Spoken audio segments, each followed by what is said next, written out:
el nombre del Padre, del Hijo y del Espíritu Santo. Amén. Palabra de vida. Del Santo Evangelio según San Juan, capítulo 2, versículos del 13 al 25. Cuando se acercaba la Pascua de los judíos, Jesús llegó a Jerusalén y encontró en el templo a los vendedores de bueyes, ovejas y palomas, y a los cambistas con sus mesas. Entonces hizo un látigo de cordeles y los echó del templo con todo y sus ovejas y bueyes. A los cambistas les volcó las mesas y les tiró al suelo las monedas, y a los que vendían palomas les dijo: quiten todo eso de aquí y no conviertan en un mercado la casa de mi Padre. En ese momento sus discípulos se acordaron de lo que estaba escrito: el celo de la casa me devora. Después intervinieron los judíos para preguntarle: ¿qué señal nos das de que tienes autoridad para actuar así? Jesús les respondió: destruyan este templo y en 3 días lo reconstruiré. Replicaron los judíos: 46 años ha llevado la construcción del templo y tú lo vas a levantar en 3 días. Pero él hablaba del templo de su cuerpo. Por eso, cuando resucitó Jesús de entre los muertos, se acordaron sus discípulos de que había dicho aquello y creyeron en la Escritura y en las palabras que Jesús había dicho. Mientras estuvo en Jerusalén para la fiesta de la Pascua, muchos creyeron en él al ver los prodigios que hacía.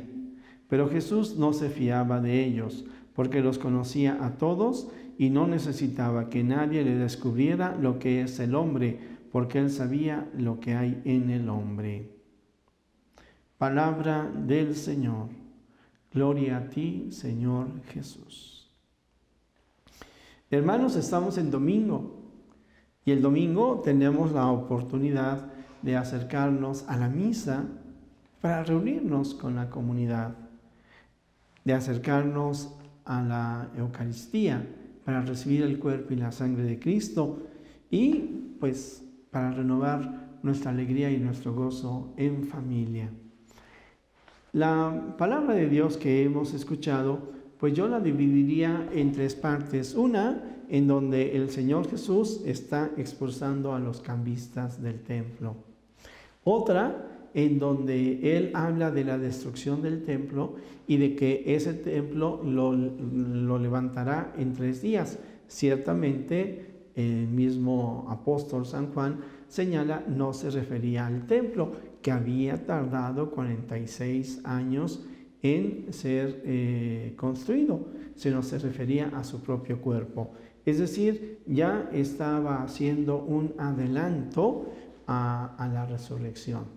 Y la tercera parte, a mí me llama mucho la atención este fragmento en donde el Señor Jesús dice, Él regresa a sus actividades, sabe que está rodeado de aquellos que lo persiguen, pero dice, no confía, la palabra textual es decir, decía, no se fiaba de ellos porque los conocía a todos y no necesitaba que nadie le descubriera lo que es el hombre, porque él sabía lo que hay en el hombre.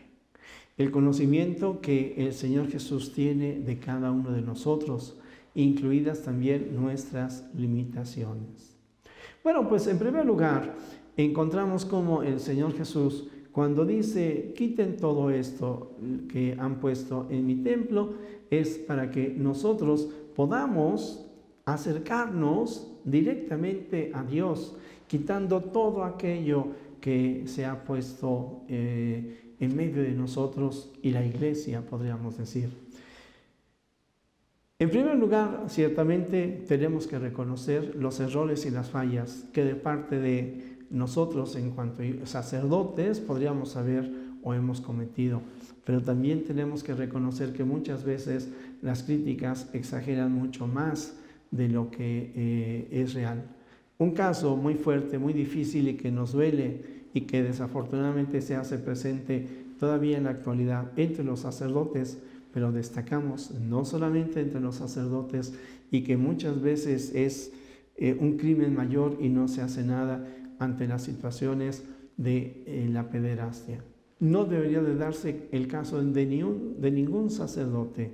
Pero siendo justos, tenemos que reconocer que la falla de unos no debe de servir para manchar la fama de la mayoría y mucho menos para dejar de reconocer lo que tantos y excelentes sacerdotes hacen. Pero el tema de la pederastía es un problema que va más allá del ámbito de la iglesia. Es triste leer en los periódicos que México ocupa el primer lugar en comercio sexual en el tráfico de niños, para poner un caso.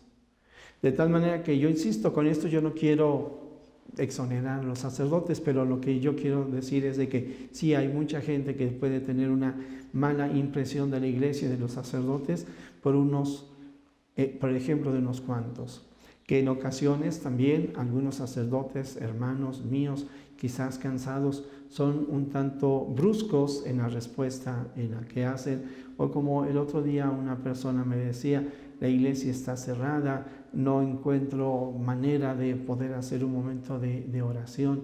En fin, situaciones que empañan la misión de la iglesia y la misión de los sacerdotes. Que nosotros sacerdotes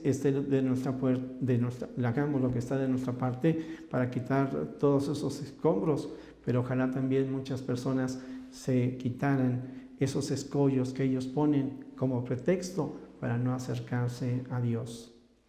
En alguna ocasión yo le decía a una persona, este es tu pretexto para no acercarte a Dios, para no confesarte, para no comulgar, para alejarte. Perdónanos. Y yo, amigo o amiga, si algún sacerdote te ha ofendido, en nombre propio, en nombre de todos los sacerdotes, yo te pido perdón.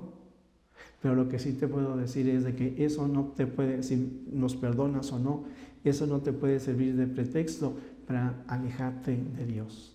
Si hemos sido un obstáculo, perdónanos, pero también tú quita esos obstáculos que te impiden ver la presencia de Dios en el templo, en la iglesia católica. Bueno, pues entro además entonces a esta otra parte en donde el Señor Jesús dice, destruyan este templo que se había construido en 46 años y que Él no se refería en sí a la estructura de piedra, sino se refería a sí mismo. Aquí hay también una invitación a la conversión. Qué importante el de que podamos romper nuestro pecado, las cadenas del pecado. No importa que tengamos 46 años o más, incluso de estar pecando. En Cristo siempre tendremos la posibilidad de morir y resucitar. Y para ello, el tiempo inmejorable de la Cuaresma para confesarnos. Qué alegría cuando los sacerdotes, estando en el confesionario, escuchamos cómo algunas personas se acercan con más de 30, 40 años sin haber vivido la experiencia de la confesión. El otro día, cuando yo le pedí a la comunidad que si alguien quería darnos un ejemplo de la presencia de Dios en su vida, un señor colombiano dijo, yo llevo 5 meses aquí en el país, he recorrido varias iglesias, en especial vengo a esta, me identifico mucho con los sacerdotes que aquí están y para mí ha sido bello encontrarme con el Señor en el sacramento de la confesión. Es una manera estupenda para quitar del templo, que es nuestro cuerpo, el pecado. Y cuando el Señor Jesús dice, o el texto nos dice que Él sabía lo que hay en el corazón del hombre. Claro que Dios sabe lo que hay en tu corazón y en el mío. Él está cerca de nosotros y nos busca para darnos su perdón y su amor. De tal manera que nosotros busquémosle también a Él. Y hagamos presente a Dios y quitemos, démonos cuenta de la libertad que Él nos da cuando quitamos no solamente aquellas cosas que oscurecen la vida de la iglesia, sino aquello que oscurece también la vida familiar o la propia vida, pero que necesitamos trabajar también para poder quitar aquello que oscurece la vida de la política.